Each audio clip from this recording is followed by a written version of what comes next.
Boa noite a todos.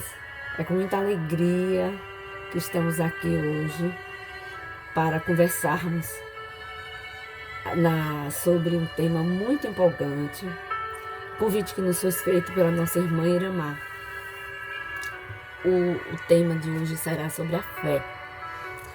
E eu estou muito agradecida. Agradecida porque foi me dada a oportunidade de visitar novamente esse tema, de estudá-lo, de descobrir muitas coisas importantes sobre ele, né? Então, meu nome é Cecília Caramés, sou trabalhadora do GPEC, mas antes de começarmos a nossa exposição, nós vamos elevar o nosso pensamento a Deus. E eu convido a todos para participar desse instante de aplicação da nossa fé através da prece. Então, vamos fechar os nossos olhos e rogar ao Divino Amigo que nos envolva a todos nesse instante. Envolve-nos, Senhor Jesus, com as energias do Teu amor. Que a Tua misericórdia infinita nos envolva, Senhor, com tanto sentimento e amor, que todos que ouvirem as nossas palavras possam sentir a Tua presença, em qualquer momento que ela for escutada. Que o Teu amor misericordioso e magnânimo nos envolva, nos abençoe, nos enchendo, Senhor, de sabedoria e de paz. Sê conosco, amigo querido, hoje, agora e sempre. Que assim seja, meu Senhor. Bom,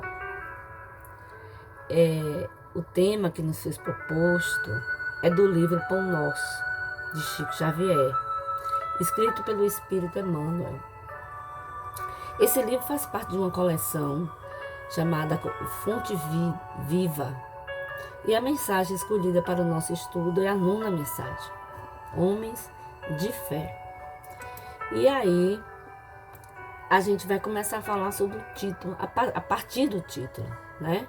Antes de entrar no texto que Emmanuel escreveu, que ele fala em toda essa coleção, ele vai se tirando versículos do Evangelho, porque ele diz que são as pérolas de Jesus. Então ele comenta esses versículos, né? Cada coleção tem uma parte, né, do Evangelho.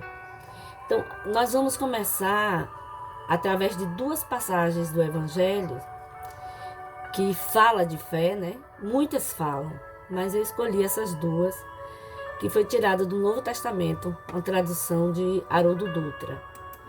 A primeira é sobre o endemoniado epiléptico, certo? Nessa mensagem, a gente vai ver que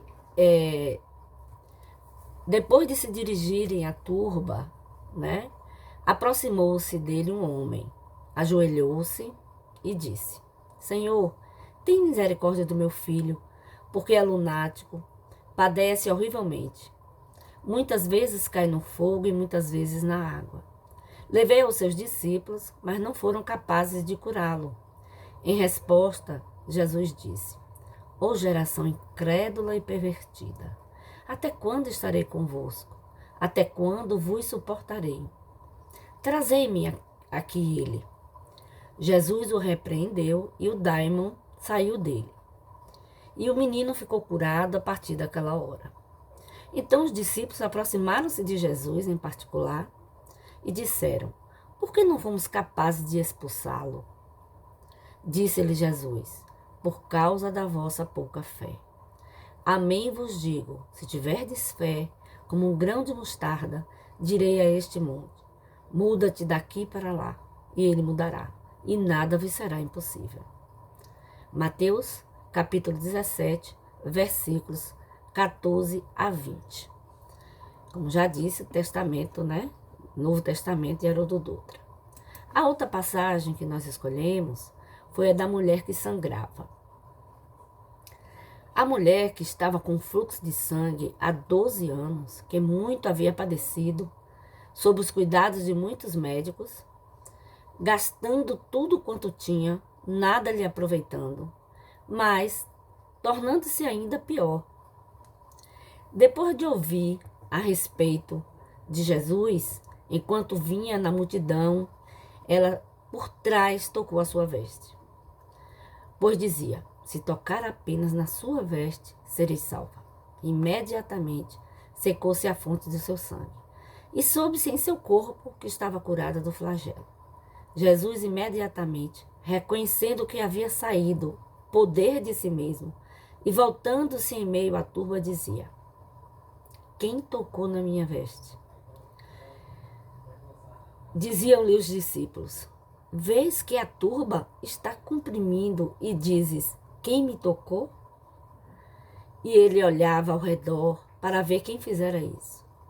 A mulher, atemorizada e trêmula, sabendo o que havia acontecido, veio, prostou-se diante dele e disse-lhe toda a verdade. Ele, porém, lhe disse: filha, a tua fé te salvou. Mateus, capítulo 5, versículos de 25 a 34. Então, a gente tem aqui duas passagens bastante diferentes. Não no sentido de que, a respeito do que Jesus realizava, mas a sentido da situação de fé. Na primeira, a questão dos discípulos, né? Jesus disse: não conseguisse curá-los por causa da vossa pouca fé.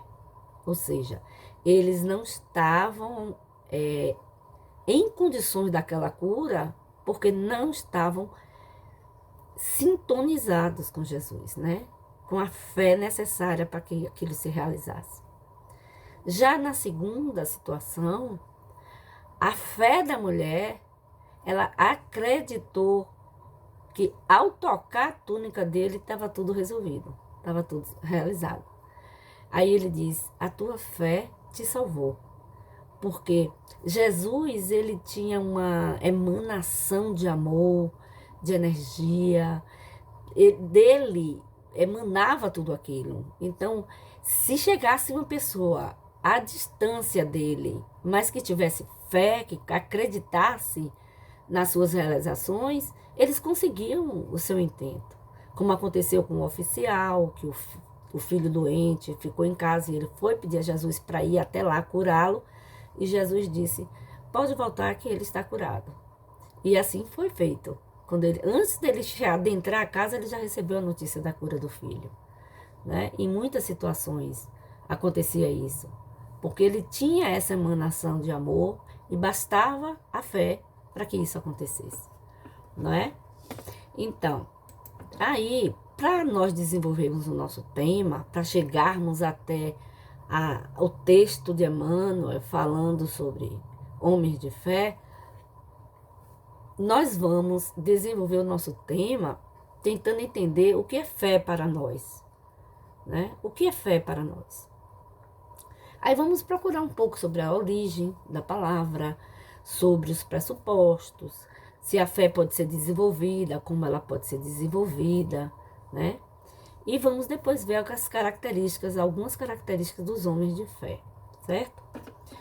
Bom, pela origem, a gente tem o seguinte: o Antigo Testamento, originalmente, ele foi escrito em hebraico. Na palavra hebraica, né? A Bíblia hebraica, a palavra emenet significava fé, né? Não significava uma crença dogmática. Ao invés disso, tem uma conotação de fidelidade ou confiança em Deus e na sua palavra. A Bíblia estava escrita na língua grega. E tanto a Bíblia, o Antigo Testamento, como o Novo Testamento. Foi escrito originalmente em hebraico, mas logo depois, uns 200 anos antes de Cristo, foi transferido para o grego, né? Traduzido para o grego. Mas quando foi no século IV, ela foi traduzida para o latim. A Bíblia foi traduzida para o latim. E aí, segundo Humberto Roden, um filósofo brasileiro, né? A palavra latina fides é o radical de fidelidade. Alta fidelidade, harmonia, sintonia. Esse substantivo latino não tem verbo. Não existia um verbo para ele. Então, a Vulgata Latina resolveu recorrer a outro radical e escolheu credere. Credere, que é crer. Então, em vez de ter fé, passou a ser crer. E com isso, segundo Humberto Holden, começou a tragédia milenar da cristandade. Porque crer, no sentido usual, nada tem a ver com ter fé. O substantivo grego pits, que figura no original do Evangelho do primeiro século, tem o verbo pisteuin, que poderíamos traduzir por fidelizar. Né? Então, fidelizar, ter fé, quer dizer estabelecer uma perfeita fidelidade entre a alma humana e o Espírito de Deus. Então, nós aqui, né, quando a gente olha a fé no nosso idioma, da língua portuguesa, a gente olha num sentido mais de crença, utilizamos mais com essa significância do que com qualquer outra significância. Em grego, também tem essa conotação de crer, né? Mas significa agir de acordo com o que você acredita. Então, vai no sentido de fidelidade, né? Não basta acreditar. Temos que ter a conduta de acordo com aquilo que acreditamos. Então, crer somente não resolve a situação, tá certo? Nós falamos que acreditamos. Nós acreditamos e confiamos em Deus. Mas nossas atitudes são atitudes de pessoas fiéis a Deus? Essa é uma pergunta importante, por causa justamente do termo da palavra acreditar, né? Bom, ainda na fala de Holden, de Humberto Holden, ele diz o seguinte: fé é, pois, uma atitude de fidelidade, de harmonia e de sintonia. Aí ele traz pra gente um exemplozinho bem básico, né? Quando o meu aparelho de rádio está sintonizado com a onda eletrônica emitida pela estação emissora, então o meu rádio apanha nitidamente a música irradiada pela emissora. Meu rádio tem fé, fidelidade, alta fidelidade com a estação emissora. Mas quando o meu aparelho receptor não está afinado pela mesma frequência vibratória da emissora, não apanha a música porque não tem fé, não está em sintonia, não está fidelizado. Essa metáfora, né, essa fala aqui, esse exemplo que ele citou, que é físico, né, e acontece, a gente sabe disso, se nós associarmos isso a nós, ao nosso pensamento, à nossa mente, a gente vai perceber que é assim, que a fé é uma questão de sintonizar com aquilo que a gente acredita, é ser fiel, é sintonizar com os ensinamentos que nos são passados, né? Então, podemos perceber a importância da sintonia do aparelho emissor e do aparelho receptor. Tem que haver a sintonia, né? A gente tem que estar conectado, certo? A crença não precisa de sintonia. Nada tem a ver com fé. A crença é um substantivo derivado do verbo crer, que é uma opinião vaga, né? Incerta. Eu posso dizer amanhã vai chover e não chover amanhã. Eu creio que amanhã vai chover e amanhã não chove. Eu creio que vou receber tal quantia amanhã e não recebo, entendeu? Então, eu posso crer ou acreditar, mas não necessariamente desenvolver um comportamento naquilo que eu acredito, né? Então, é a diferença do crer e da fé. A fé, ela envolve a sua definição envolve outras questões, outros elementos que a fortificam, que a dá substância, tá certo? O maior poder da fé é mobilizar o esforço na direção daquilo que você está buscando. A questão lá da mulher do fluxo de sangue. Ela se mobilizou, ela acreditava, ela não só acreditava, né? Ela acredita, mas ela se movimenta e toca na veste de Jesus. Ela pratica a ação. Ela confia tanto Ela tem a certeza, ela sabe que tocando aquilo ali, ela vai ficar curada. E ela vai lá e executa a tarefa. Então, a gente vai falar de fé, a nossa definição, no sentido de fidelidade. A gente vai tratar com esse significado. E aí a gente tem assim, quando falamos de fé no sentido de fidelidade, entendemos que existe uma relação. Que a fidelidade é fiel a quê? Fiel a quem? Né? Existe uma relação. No caso que nós estamos trabalhando, que nós estamos estudando, essa relação é entre o homem e Deus, porque a gente quer falar de homens de fé. Como acontece essa relação? Através de que ela se processa, né? Então, a relação de fidelidade, ela se processa através do sentimento, da conduta e da ação. E os sentimentos, eles são compostos, são muitos os sentimentos que envolvem, que formam a fé, que compõem a fé, né? Fidelidade, crença, harmonia, amor, sintonia, tolerância, paciência, né? Numa relação, esses sentimentos são de absoluta importância, não é? A conduta da gente é uma conduta de compromisso. Eu me comprometo com aquele com quem eu estou me relacionando. Existe isso. Se a gente fosse aqui agora materializar isso, pensemos numa relação entre duas pessoas, né? Tem os sentimentos que envolvem essa relação, a conduta do compromisso e as atitudes que vão refletir isso.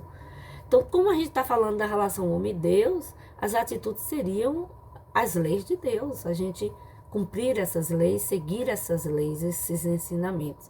Essas leis de Deus, como diz lá no Livro dos Espíritos, está na nossa consciência, Então, através dos sentimentos, da conduta e da ação, nós vamos, então, entender essa questão de fidelidade, homem-Deus, né? Então, a fé como fidelidade, ela envolve vários elementos. Então, ela não pode ser definida apenas como crença. Por quê? Porque é um conjunto de sentimentos, de conduta e de ação. São um conjunto forte, grande, de vários elementos. A crença é um desses elementos. Então, eu não posso definir uma coisa grande a partir de um dos seus elementos, né? Eu não posso fazer isso. Então, quando definimos fé como crer e acreditar, estamos definindo o todo através de uma de suas partes. O conceito fica incompleto, né? Porque envolve muitos outros elementos. Aí nós vamos, então, ainda ouvir a fala de Roden, quando ele define fé para ele diz que a fé genuína e verdadeira é uma experiência íntima, é um compreender, um saber intuitivo, uma eclosão, uma inclusão do mundo divino dentro de si. É um contato direto entre homem e Deus, por mais inexplicável que seja esse contato. E é inexplicável, tem situações em que realmente é inexplicável, né? Chico já nos diz o seguinte, Chico Xavier: a fé não encontra definição no vocabulário vulgar. É força que nasce com a própria alma, certeza instintiva da sabedoria de Deus, que é a sabedoria da própria vida. Palpita em todos os seres e vibra em todas as coisas. Está no livro Pensamento e Vida, essa explicação de Chico. Aí a gente parte para aquela situação, porque tem pessoas que dizem que não conseguem ter fé, né? Elas têm dificuldade de desenvolver essa virtude, né? Mas a fé, ela pode ser adquirida, ela pode ser aperfeiçoada, né? A fé, ela necessita de base. A base que é a inteligência perfeita, está lá no Livro dos Espíritos, essa passagem, no capítulo 19. A fé necessita de uma base que é a inteligência perfeita daquilo que se deve crer. É para crer. E para crer, não basta ver. É preciso, sobretudo, compreender. Tá certo? Conseguir a fé é alcançar a possibilidade de não mais dizer eu creio, mas afirmar eu sei, com todos os valores da razão tocados pela luz do sentimento. Essa passagem está no livro Consolador. Acho que na questão 324, 340, agora eu esqueci. Eu não coloquei aqui e esqueci. Mas veja bem, conseguir a fé, alcançar a possibilidade de não mais dizer eu creio, mas afirmar eu sei. E aí, como desenvolver essa virtude, não é? Como desenvolver a virtude, como aperfeiçoar aqueles que têm ela ainda um pouco vacilante, né? Então, a gente precisa aperfeiçoar através do saber, né? Lá na questão 1, no Livro dos Espíritos, que ele diz, que é Deus? Eu preciso saber quem é Deus, o que é Deus, né? Conhecer seus atributos, saber quem somos nós, quem está à nossa volta, o que é que significa as coisas à nossa volta, as pessoas à nossa volta. Eu tenho que ter essa consciência. Então, no Evangelho segundo o Espiritismo, no capítulo 19, também tem dizendo que certas pessoas, a fé parece de modo inata. É como se nascesse já com ela. Uma centelha baixa para desenvolvê-la. Essa facilidade de assimilar as verdades espirituais é um sinal evidente de evolução, de um progresso que foi feito anteriormente, por um processo que foi adquirido por essa pessoa. Por isso que sente que já nasceu com aquilo. Em outras, ao contrário, elas dificilmente penetram. Sinal não menos evidente da natureza retardatária. Seja aquela pessoa que não conseguiu, ainda está um pouco atrasada em relação às outras. As primeiras já creem e compreendem, trazem consigo, ao renascer, a intuição do que souberam. Então, nas outras, a educação está para ser feita. Na primeira, ela já foi feita. Na que ainda não conseguiu essa situação, ela se fará, que todos somos destinados a esse processo de ter fé, né? Então, ela vai acontecer. Se não for nessa existência, vai ser numa próxima, mas vai acontecer. Então, como estava dizendo, para desenvolver a fé, eu preciso saber, conhecer Deus, o que é Deus, seus atributos, né? Saber que Ele é onipotente, onipresente, que Ele é único, que Ele é soberanamente justo e bom. Essas informações eu tenho elas no Livro dos Espíritos. Então, buscar o saber, buscar conhecer. O outro sentimento é o sentir, né? Então, eu posso desenvolver o saber, conhecer Deus, me conhecer e conhecer o meu próximo. Porque eu sei que eu sou filho de Deus. Se eu sou filho de Deus, o outro é meu irmão. Tá certo? Então, esse saber, esses conceitos é importante. Mas eu não preciso decorar, estudar todos os compêndios para desenvolver a minha fé. Eu preciso conhecer o principal, a base, né? Como a gente viu antes. A fé precisa de uma base, de um conhecimento. Então, é necessário. Se bem que tem pessoas que sentem Deus, sabe e acredita e tem fé nele, sem estar muito envolvido em tantos conhecimentos. Por quê? Porque a sua fé já é inata. Ele já chegou aqui no planeta com essa fé. Bom, o sentir Deus em relação a nós, né? É sentir a presença, o amor, a proteção, as oportunidades que ele nos dá, o envolvimento dele com a gente durante todo dia, todos os dias, a seu amor, ter gratidão por tudo que ele nos proporciona, todas as situações. Podemos sentir a presença de Deus em várias situações do nosso dia, nas mínimas coisas. A gente pode sentir Deus olhando o céu, ouvindo um pássaro cantar. Eu mesmo adoro ouvir pássaro cantar. Adoro olhar para o céu, especialmente de noite. Às vezes, quando eu tenho a oportunidade de acordar assim no amanhecer, às vezes eu me acordo cedinho e chego na janela e olho a janela lá fora e vejo aquele céu, aquela transformação do céu entre escuro e claro E tem vezes que a lua está lá enfeitando aquele cenário. Essa semana eu tive essa oportunidade. Tirei foto e coloquei, publiquei numa rede social. Escrevi lá: quando o artista é Deus, a beleza é mais intensa, né? A beleza é certa, que realmente estava muito lindo. Então isso é sentir Deus na nossa vida, sentir Deus no silêncio, perceber a presença dele. Quando a gente está em silêncio, a gente sente os conselhos, através dos seus operários, porque ele tem muitos a nos ajudar, a nos assessorar, não é? E desenvolver a fé também é agir. Então eu vou conhecer o que é Deus, conhecer quem eu sou, quem é meu próximo, vou senti-lo, mas eu também vou agir. Que a fé se completa na ação, como a gente viu com a mulher lá do fluxo de sangue. Ela sabia que tocando a roupa de Jesus ela se curava. Então ela sentiu, ela sabe, sente e age.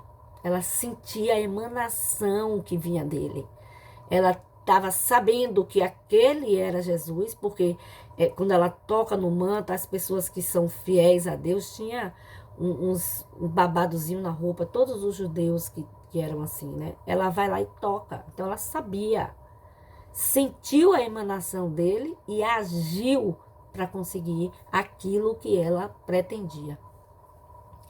Então a fé, a ação vai representar aquilo que estamos sentindo e pensando, né? E através da ação acontece. E aí a gente tem amor, caridade, otimismo, perdão. Através desses sentimentos, né? A gente expressa a fé, certo? Diante das dificuldades, nossas dificuldades, as dificuldades dos nossos semelhantes, a gente age com amor, com caridade, com otimismo. Então a gente está praticando, a gente está tendo fé. Bom, no Evangelho segundo o Espiritismo, a definição de fé é a seguinte: a fé é o sentimento inato de seus destinos futuros. É a consciência que ele tem nas faculdades imensas depositadas em germe no seu íntimo, a princípio em estado latente, e que lhe cumpre fazer que desabroche e cresça pela ação da sua vontade. Então esse sentimento é dentro de nós, está em nós, e cabe a nós desenvolvê-lo, cabe a nós fazer com que ele germine, certo? Então, está lá no profundo. A gente viu isso, o que é preciso fazer para que isso germine, né? É a busca do conhecimento, é a busca do sentir, do saber, do sentir e do agir. O Cristo operou milagres materiais, mostrou esses milagres mesmo, o que pode um homem quando ele tem fé. Ele mostrou para todos nós o que é que pode acontecer quando a pessoa tem fé, né? A vontade de querer e a certeza de que essa vontade pode obter satisfação. A fé ela não é imposta. Nós somos convidados ao seu encontro. A criatura acredita porque tem certeza, e tem certeza porque compreendeu. Nesse mesmo capítulo, né, a Kardec nos dá algumas características da fé. Aí ele diz que a fé é ativa, a fé é humilde, a fé é empolgante, a fé é contagiosa, né?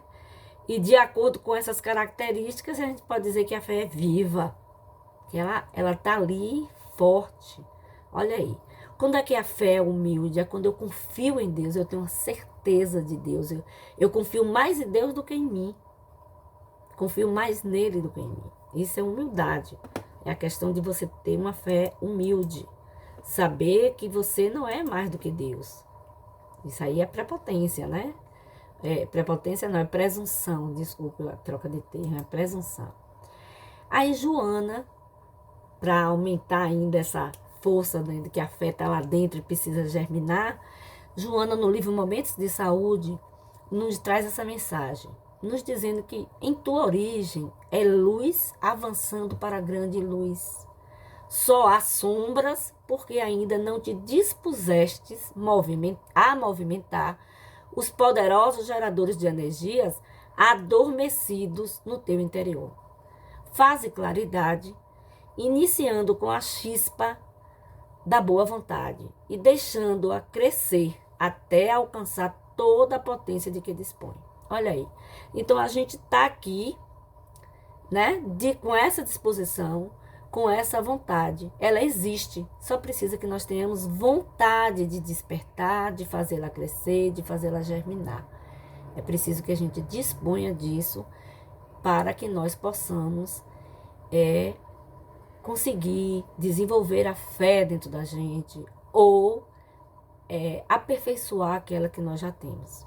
Aí ele ainda nos diz assim: o esforço para conhecer os ensinamentos divinos é ação para melhorar as nossas relações com a vida superior. Tudo que eu fizer, tudo que eu praticar nesse sentido para desenvolver a fé, eu estou me aproximando da vida superior. Elevação espiritual também é servir a Deus na pessoa do nosso semelhante. Então, a ação da compaixão, da caridade, da prática do amor com o nosso semelhante, né, também é. A maneira como me relaciono com Deus é a maneira como eu me relaciono comigo e com o meu semelhante, certo? Então, a fé, ela não tem tamanho. Ela é a forma como nós nos relacionamos com Deus. E não é somente aquela que concede bênçãos. Porque Deus, ele não é só aquele que concede bênçãos. Deus educa, Deus é pai. Então vai ter momentos em que ele vai dizer não. Vai ter momentos em que ele vai ficar em silêncio, né? A gente sabe de muitos exemplos que a gente pede as coisas a Deus. Ah, Deus não me ouviu. Por quê? Porque ele conhece as nossas necessidades. Ele sabe se pode ou não pode fazer aquela coisa. Se aquilo vai ser bom para a gente, se não vai ser bom. Então, ele não é só aquele que concede as bênçãos. Ele também educa.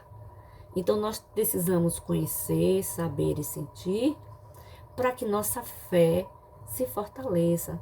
Nossa fé seja uma fé com base, porque a gente conhece Deus, a gente sabe, a gente sente Ele e a gente age para se aproximar, para praticar a fé da forma como tem que ser feita.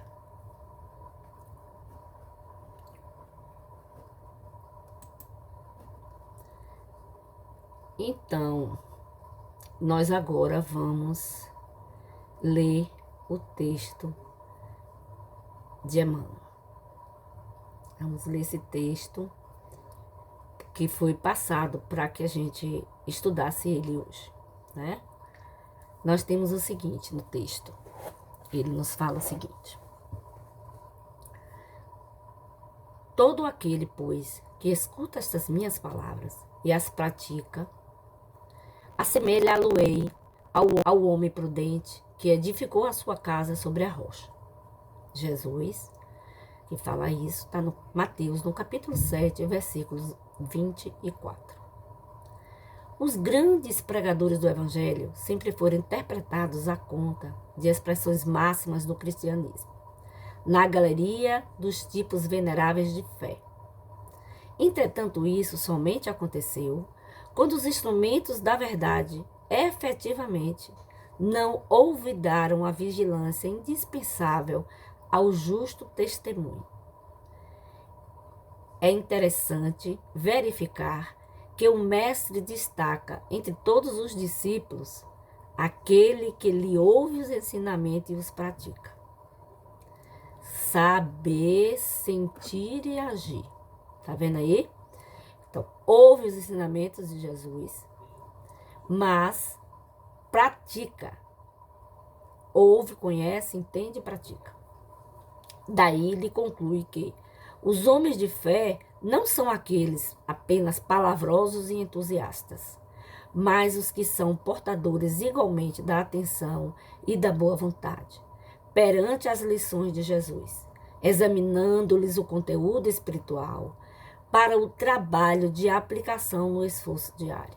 Novamente, examinando o conteúdo espiritual para o trabalho de aplicação no esforço diário. Tá vendo aí? Por isso que a gente estava falando lá dos conceitos todos, né? reconforta-nos a assinalar que todas as criaturas em serviço no campo evangélico seguirão para as maravilhas interiores da fé. Todos nós teremos essa condução da fé. Todavia, cabe-nos salientar em todos os tempos o subido valor dos homens moderados que, registrando os ensinos e avisos da Boa Nova, cuidam desvelados da solução de todos os problemas do dia ou da ocasião, sem permitir que suas edificações individuais se processem longe das bases cristãs imprescindíveis. Ou seja, as bases cristãs são os saberes, os ensinamentos, os aprendizados. Essas bases são o norte que vai nos conduzir nas nossas ações, na prática, né? Então aí, ele nos chama a atenção sobre isso, né? Cabe salientar em todos os tempos, né? Que o subido valor o subido valor dos homens moderados, que registrando os ensinos e avisos da Boa Nova, cuidam desvelados de solucionar todos os problemas de ocasião, sem permitir que suas edificações individuais se processem, longe daquilo tudo que ele conheceu da base cristã, certo? Aí continua Emmanuel. Em todos os serviços, o concurso da palavra é sagrado e indispensável. Mas aprendiz algum deverá esquecer o sublime valor do silêncio. A seu tempo, mas aprendiz algum deverá esquecer o sublime valor do silêncio. A seu tempo, na obra superior do aperfeiçoamento de si mesmo, a fim de que a ponderação se faça ouvida dentro da própria alma, norteando-lhes os destinos. Então, a gente precisa ponderar, ter a razão, racionalizar, saber calar no momento certo. Então, ele nos chama a atenção que os verdadeiros homens de fé não são aqueles que falam muito, que conversam muito, que falam bonito, que ficam aqui como eu estou agora falando, discussando. O verdadeiro homem de fé é aquele que aprende o ensinamento, sente o ensinamento e pratica o ensinamento. Esses são os verdadeiros homens de fé. E aí ele chama e diz que o verdadeiro discípulo dele é aquele que ouve as suas palavras e as pratica, né? É isso que ele está nos chamando a atenção aqui nesse texto. Por isso que nós voltamos lá atrás para falar o sentido da fé. Fé como fidelidade, porque crer não é fé, crer é um elemento da fé. Então a gente precisa perceber isso, que crer é um elemento da fé. É preciso que a gente perceba, certo?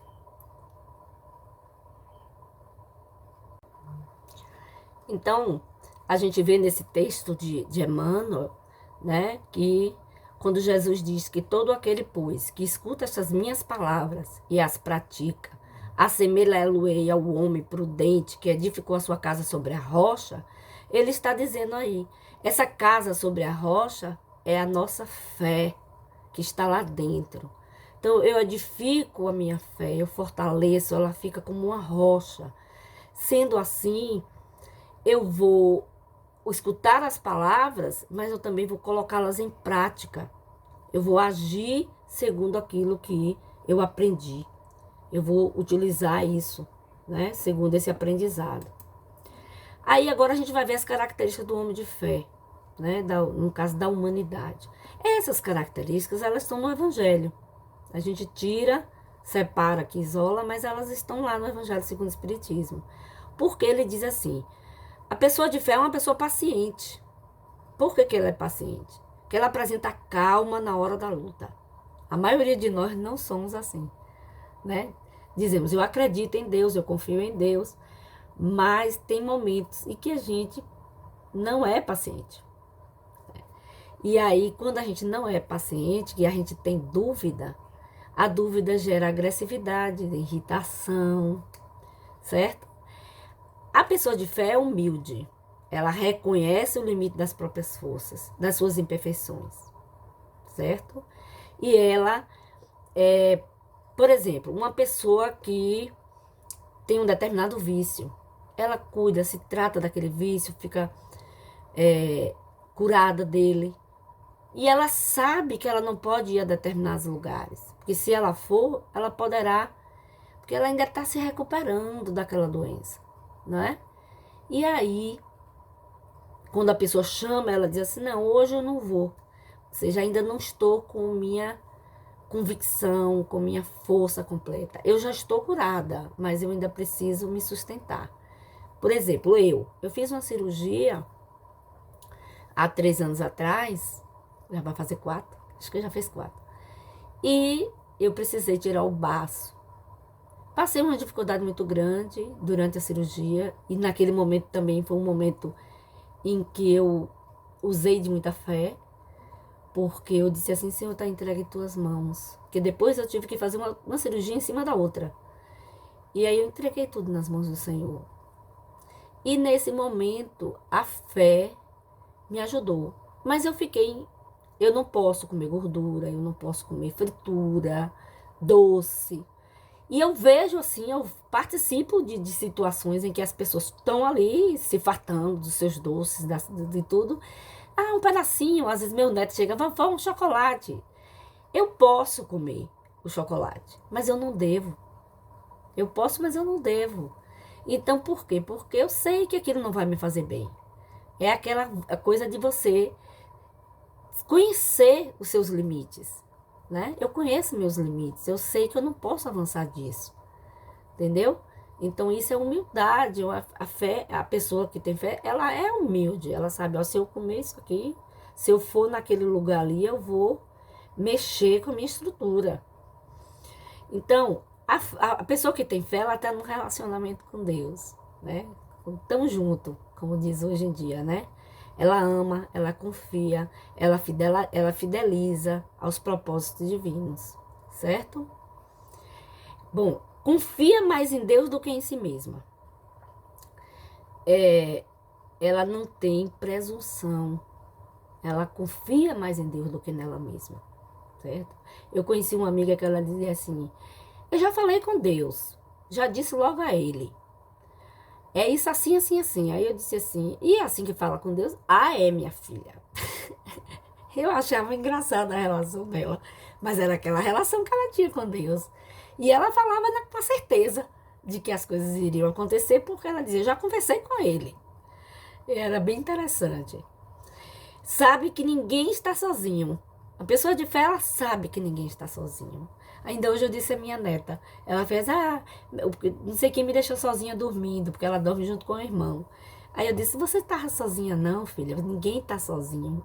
E eu estava com quem? Eu disse, tinha tanta gente cuidando de você, seu anjo da guarda. A gente nunca está sozinho, o Papai do Céu não deixa a gente sozinho.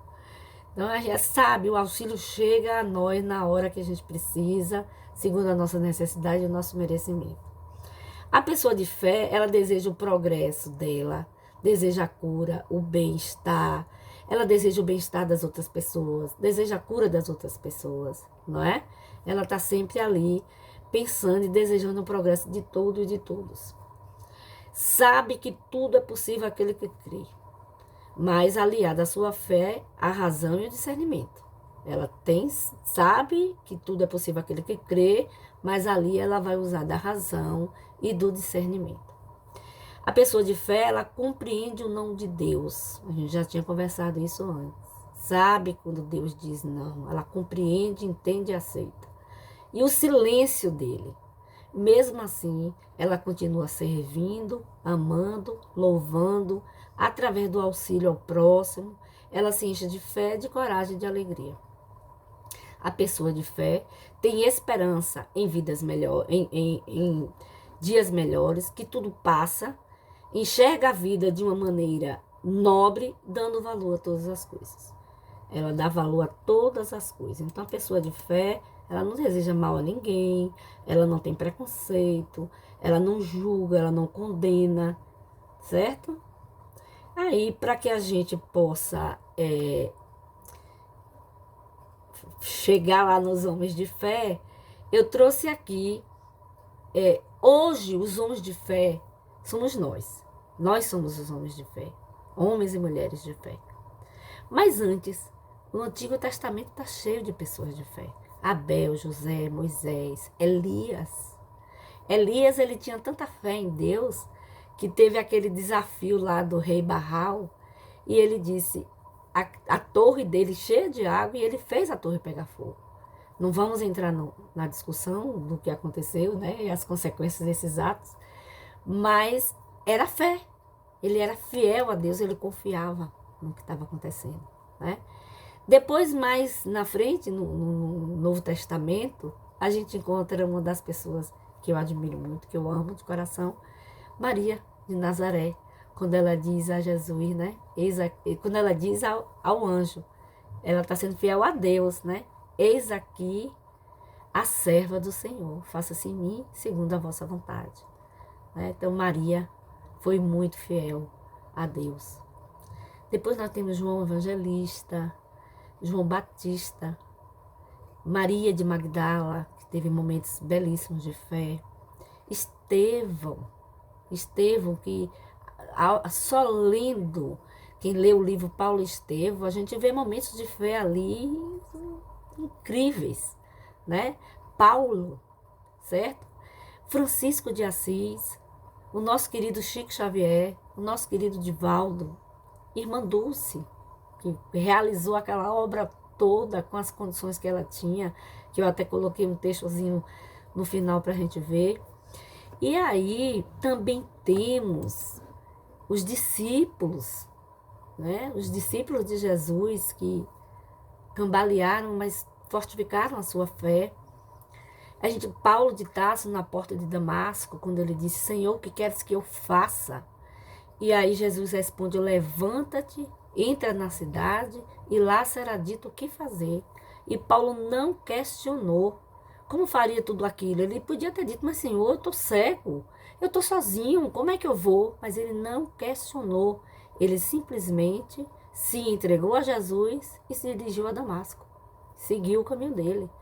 Mais adiante, já no seu processo de desenvolvimento, de divulgação da doutrina, dos ensinamentos de Jesus, ele diz, vivo, mas não sou eu que vivo. Cristo é o Cristo que vive em mim. A fé já estava completamente consolidada, né? E mais depois ele diz, se morrermos em Cristo, também viveremos com Ele. Então, assim, esses momentos de fé, né, que a gente tem, a gente... No livro Paulo de Tarso, por exemplo, a gente tem ali a noiva, a irmã de Estevão, que era noiva de Paulo, Abigail, né? A gente vê a demonstração de fé dela. No livro Renúncia, nós temos Alcione. Quem lê esse livro percebe a força fantástica dessa mulher, a fé com que ela se entregou a uma nova encarnação para ajudar ao próximo, né? Tantos outros personagens dessas histórias que Chico nos traz do além, né? E aí, a pessoa de fé da doutrina espírita sabe que a presente encarnação é uma oportunidade para voar mais alto. Toda encarnação é assim. É a gente vindo, Deus nos dá a oportunidade para que a gente possa recomeçar, refazer as nossas, corrigir os nossos erros e nos refazer, né? E eu trouxe agora, para finalizar a nossa fala de hoje, do livro Boa Nova, né? Esse textozinho, vou tentar ler. Na causa de Deus, a fidelidade deve ser uma das primeiras virtudes. Integral, e nós não podemos duvidar da fidelidade de nosso Pai para conosco. Sua dedicação nos cerca os espíritos desde o primeiro dia. Ainda não o conhecíamos e ele já nos amava. Isso quem está falando é Jesus. E caso poderíamos desdenhar a possibilidade dessa retribuição, ou seja, se Deus é fiel conosco, se Deus nos ama, assim, desde que antes de nós existirmos, nós não vamos amá-lo? Não vamos retribuir? Não seria repudiarmos o título de filhos amorosos, o fato de nos deixarmos absorver no afastamento, favorecendo a negação? Qual a primeira qualidade a cultivar no coração? Pergunta um dos discípulos. Perguntou o filho de Zebedeu. Para que nos sintamos plenamente identificados com a grandeza espiritual de sua tarefa. Então a pergunta foi, porque eu acabei confundindo aqui, né? Qual a primeira qualidade a cultivar no coração para que nos sintamos plenamente identificados com a grandeza espiritual da tarefa, na tarefa deles, discípulos, que nós hoje somos, né? Os homens de Deus, né? Então, acima de todas as coisas, respondeu o mestre, é preciso ser fiel a Deus. Aí ele pergunta, como serei fiel a Deus estando enfermo? Aí Jesus diz, ouve, replicou o mestre com certa ênfase. Nos dias de calma é fácil provar-se fidelidade e confiança. Não se prova, porém, dedicação verdadeiramente, senão nas horas tormentosas em que tudo parece contrariar e perecer. O enfermo tem consigo diversas possibilidades de trabalhar para nosso Pai, com mais altas probabilidades de êxito. Tateando ou rastejando, busquemos servir ao Pai que está nos céus, porque nas suas mãos divinas vive o universo inteiro.